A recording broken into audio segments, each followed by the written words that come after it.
आपने नाम सुना होगा, मोमिन का मोमिन, शायर थे, नाम सुना है?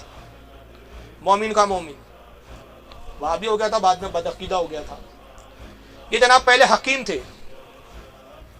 नवाब साहब की बेगम बीमार हो गई। एक नवाब साहब थे दिल्ली में, कि बेगम को देखने गए मोमिन खां मोमिन साहब, तो नब्ज देखने की ज़रूरत महसूस हुई। अब नब्ज देखेंगे तो मर्ज पता चलेगा। तो बेगम साहिबा से कहा कि बेगम साहिबा नब्ज देखनी है, हाथ बढ़ाइए। पर्दे में से नवाब साहब की बेगम ने हाथ निकाला। अब इतना सा हाथ निकाला, वो खुला हुआ था।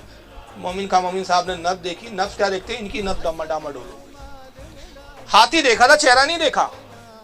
सोचने लगे यार हाथ इतना खूबसूरत है तो मोहतरमा कितनी खूबसूरत होगी। वहां से आए, हकीमी हकीमी सब छोड़ दी, शायर बन गए। जिंदगी भर नवाब की बीवी को कभी देखा नहीं, नवाब की बीवी को पता भी नहीं कि हकीम साहब मेरा हाथ देख के पागल हो गए।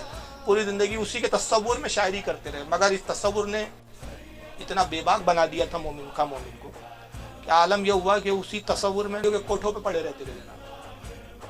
ये होते नुकसानात के कोठों पे पड़े रहते थे। नमाज वमाज तो सब जाती रही, और हाल ये हो गया कि कुफ्र की बातें कहते थे। कोई एतराज करे तो कुफ्रिया जुमला कहता था। एक मरतबा कोटे से उतरे जनाब, एक तवायफ के कोटे से मुजरा सुन के।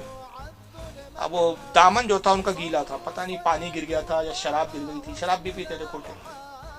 तो किसी ने तंज में किया, मोमिन कहा दामन गीला है तुम्हारा, मतलब समझ लो आप क्या इशारा था उसका। मोमिन का मोमिन चिढ़ गए जनाब, और कितना कुफ्रिया शेर बोला उसने, सोच सुनिए। कहता है तर दामनी पे शेख हमारी न जाइयो।